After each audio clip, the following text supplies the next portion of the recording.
ওগো আল্লাহ, ওগো মালিক, তুমি ছাড়া তো আমাদের আর কেউ নাই, তুমি ছাড়া তো আমার আর কেউ নাই।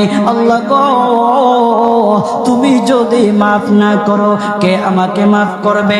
তুমি যদি মাফ না করো কে আমাকে মাফ করবে?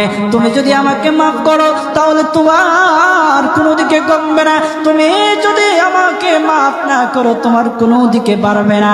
আল্লাহ গো, তুমি আমাকে মাফ করে দাও। সারাটা জীবন অন্যায় কাজ করেছি, সারাটা জীবন নাফরমানি করেছি, আমার কাছে কালেমার দাওয়াত কম আসে নাই, আমার কাছে কালেমার দাওয়াত কম আসে নাই, আমাকে লোকেরা কম বোঝায় নাই। ওগো আল্লাহ, তুমি আমাকে মাফ করে দাও। মাফ না করলে কোথায় যাব, কার কাছে যাব? বাবা যখন মারে তখন মার কাছে আশ্রয় নেওয়া যায়, মা যখন প্রহার করে তখন বাবার কাছে